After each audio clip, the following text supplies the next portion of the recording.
ಎಲ್ಲರಿಗೂ ನಮಸ್ಕಾರ. ಇವತ್ತು ನಾವು ಸೇರಿದ ಉದ್ದೇಶ ಏನು ಅಂದ್ರೆ, ನಮ್ಮ ಗ್ರಾಮನ ಓಳಾಗೋಗಿದೆ.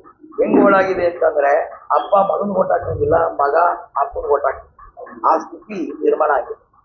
ಯಾಕಾಯ್ತು ಅಂತಂತಂದ್ರೆ, ಶಾಸಕರು ಎಲ್ಲರಿಗೂ ಶಾಸಕರೇ, ಓಟ್ ಹಾಕ್ದವ್ರಿಗೂ ಶಾಸಕರೇ, ಓಟ್ ಹಾಕ್ದ ಇರೋನ್ಗೂ ಶಾಸಕರೇ. ಅವರು ಯಶವಂತಪುರ ಕ್ಷೇತ್ರಗಳು ಅವರು ಸರ್ವಸಭೆ ಕರಿಬೇಕಾಗಿತ್ತು. ಈ ತರ ಗ್ರೇಟರ್ ಬೆಂಗಳೂರು ಬಂದಿದೆ.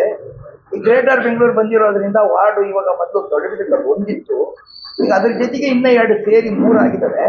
ಇದರಲ್ಲಿ ಯಾವ ರೀತಿ ಮಾಡಿದ್ರೆ ನಿಮ್ಗೆ ಅನುಕೂಲ ಆಗುತ್ತೆ ಅಂತ ಕೇಳಿ ಎಲ್ಲಾರು ಕರೆದು ಕೇಳಬೇಕಾಗಿತ್ತು. ಕೆಲವು ಅವ್ರ ಹಿಂದೆ ಇರೋರನ್ನ ಕೇಳ್ಬಿದ್ರೋ ಬಿಟ್ರೋ ಏನ್ ಮಾಡಿದ್ರು ಅಂತ ಸರಿಯಾದ ಮಾಹಿತಿ ಸಿಗ್ತಾ ಇಲ್ಲ.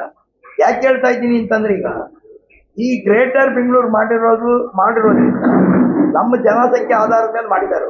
ಜನಸಂಖ್ಯೆ ಆಧಾರ ಎಲ್ಲಿವರೆಗೂ ಬರುತ್ತೆ, ಯಾವ ರೀತಿ ಬರುತ್ತೆ ಅಂತ ಮಾಡ್ಬೇಕು. ಈಗ ಏನ್ ಮಾಡಿದ್ದಾರೆ, ತಿಪ್ಪೇನಹಳ್ಳಿ ತಗೊಂಡಿದ್ದಾರೆ, ಅರ್ಧ ಮಾಡಿದ್ದಾರೆ, ಇನ್ನು ಅರ್ಧ ಬೇರೆ ಕಡೆ ಹಾಕಿದ್ದಾರೆ. ಕರಿಯೋಬನಹಳ್ಳಿ ತಗೊಂಡಿದ್ದಾರೆ, ಅರ್ಧ ತಗೊಂಡಿದ್ದಾರೆ, ಅರ್ಧ ಬೇರೆ ಕಡೆ ಹಾಕಿದ್ದಾರೆ. ತಿಗಡಪಾಳ್ಯ ತಗೊಂಡಿದ್ದಾರೆ, ಅರ್ಧ ಬೇರೆ ಕಡೆ ತಗೊಂಡಿದ್ದಾರೆ, ಅರ್ಧ ಬೇರೆ ಕಡೆ ಹಾಕಿದ್ದಾರೆ. ಅಂದ್ರಳ್ಳಿ ತಗೊಂಡಿದ್ದಾರೆ, ಅರ್ಧ ಬೇರೆ ಕಡೆ ಹಾಕಿದ್ದಾರೆ, ಅರ್ಧ ಇನ್ನೊಂದು ಕಡೆ ತಗೊಂಡೋಗಿ ಹಾಕಿದ್ದಾರೆ. ಇದರಿಂದ ಜನಕ್ಕೆ ಏನಾಗಿದೆ ಅಂತಂದ್ರೆ ನೋವಾಗಿದೆ ಮನಸ್ಸಲ್ಲಿ.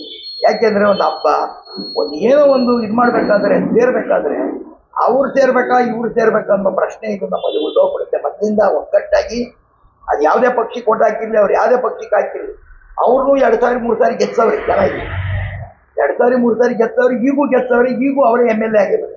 ಈ ತರ ತಾರತಮ್ಯ ಅದು ಯಾವ ರೀತಿ ಆಯ್ತು ಅಂತ ನಂಗಂತೂ ಗೊತ್ತಲ್ಲ. ಅವ್ರು ಯಾರು ಮಾತು ಕೇಳಿದ್ರು ಅಂತ ಗೊತ್ತಿಲ್ಲ. ಯಾಕೆಂದ್ರೆ ಚನ್ನಾಕಿನಪಳ್ಳ, ದೊಡ್ಡಬಿದ್ರಕಲ್ಲು, ತಿಪ್ಪೇನಹಳ್ಳಿ ಎಲ್ಲ ಸೇರಿ ಒಂದ್ ಮಾಡ್ಬೋದಾಗಿತ್ತು. ಕರಿಯೋಬನಹಳ್ಳಿ, ತಿಗಡಪಾಳ್ಯ, ಅಂದ್ರಳ್ಳಿ ಎಲ್ಲ ಸೇರಿ ಒಂದ್ ಮಾಡ್ಬೋದಾಗಿತ್ತು. ಡಿ ಗ್ರೂಪು, ನಿಂಗೀರ್ನಹಳ್ಳಿ, ಹೊಸಳ್ಳಿ ಅದೆಲ್ಲ ಸೇರಿ ಒಂದ್ ಕಡೆ ಮಾಡಿದ್ರೆ ಆಯಾ ಜನ ಆಯಾ ಕಡೆನೇ ಇರೋರು. ಅವರು ಯಾವ ರೀತಿ ಜನಸಂಘಟನೆ ಮಾಡ್ತಾರೋ ಅದ್ರ ಮೇಲೆ ಹೋಗುತ್ತೆ ಓಟ್. ಈ ಮತದಾರರು ಯಾರು ಯಾರು ಕೇಳಲ್ಲ, ಅವ್ರದ್ದೇ ಆದಂತ ಒಂದು ಬುದ್ಧಿ ಇದೆ. ಅವರು ಯಾವ ರೀತಿ ಸೇರಿದ್ರು ಅವ್ರು ಯಾವ ರೀತಿ ಮಾಡ್ಬೇಕು ಅದೇ ರೀತಿನೇ ಮಾಡೋದು. ಈ ತರ ಮಾಡಿದಾಗ ಏನಾಯ್ತು, ಊರು ಓಡಾತಿರ್ಲಿಲ್ಲ, ಒಗ್ಗಟ್ಟು ಇರೋದು, ಅವ್ರಿಗೂ ಒಳ್ಳೆ ಹೆಸರು ಬಂದಿರೋದು. ಅವ್ರು ಯಾರು ಕಿಳಿ ಹೇಳಿದ್ರು ಗೊತ್ತಾಗ್ತಾ ಇಲ್ಲ. ಮುನ್ನಾರಾಯಣಪ್ಪನವ್ರು ಹೇಳ್ದಂಗೆ ಅವ್ರ ಗಮನಕ್ಕೂ ತರೋಣ.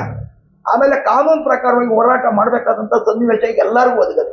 NDA ಈ ಸೇರಿರೋದ್ರಿಂದ ಇಲ್ಲಿ ಅದು ಯಾವುದೇ ಜನಾಂಗಕ್ಕೆ ಬರಲಿ, ಕ್ಯಾಟಗಿರಿ ಎಲ್ಲಾ ಜನಾಂಗಕ್ಕೂ ರೆಡಿ ಇರ್ತಕ್ಕಂಥ ಕ್ಯಾಂಡಿಡೇಟ್ ಕೂಡ ಅವರಿಗೆ. ನಾವು ಇದನ್ನ ಇಷ್ಟಕ್ಕೆ ಮಾತಾಡಿ ಬಿಡುವಂತ ಚಾನ್ಸಸ್ ಹೋಗ್ಬಾರ್ದು. ನಾವು ಯಾಕೆ ಹೇಳ್ತೀನಿ ಅಂದ್ರೆ, ಇದು ನಾವು ಪ್ರಥಮವಾಗಿ ಸೇರಿ ಮಾತಾಡ್ತಾ ಇದ್ದೀವಿ. ಇದನ್ನ ನಾವು ದೇವರೇಗೌಡರ ಗಮನಕ್ಕೂ ತಗೊಂಬರ್ಬೇಕು, ಶೋಭಾ ಮೇಡಮ್ ಗಮನಕ್ಕೂ ತರಬೇಕು. ನಾವು ಇಷ್ಟು ಜನ ಇನ್ನ ಜಾಸ್ತಿ ಜನ ಹೋಗಿ ಸೇರಿ ಅಬ್ಜೆಕ್ಷನ್ ಹಾಕಿದಾಗ ಜನ ಮನಸ್ಸು ಮಾಡಿದ್ರೆ ಏನ್ ಬೇಕಾದ್ರೂ ಮಾಡ್ಬೋದು ಅಂತ ಎಲ್ಲರಿಗೂ ಗೊತ್ತಿದೆ. ಅದರಿಂದ ನಾವು ನ್ಯಾಯಬದ್ಧವಾಗಿ ಹೋರಾಟ ಮಾಡೋಣ, ನ್ಯಾಯಬದ್ಧವಾಗಿ ಹೋಗಿ ನ್ಯಾಯ ಕೇಳೋಣ. ನಮ್ಗೆ ಅನುಕೂಲ ಆಗೋ ರೀತಿಯಲ್ಲಿ ಮಾಡಿಕೊಡ್ಲೇಬೇಕು ಅಂತೇಳಿ ಶಾಸಕರಿಗೂ ತರೋಣ, ಶೋಭಾ ಮೇಡಮ್ಗೂ ತರೋಣ, ದೇವರೇಗೌಡರ ಗಮನಕ್ಕೂ ತರೋಣ. ಇದರಿಂದ ನಾವೆಲ್ಲ ನಿಂತು ಹೋರಾಟ ಮಾಡೋಣ ಅಂತ ಹೇಳಿ ನಾನು ಹೇಳ್ತೀನಿ.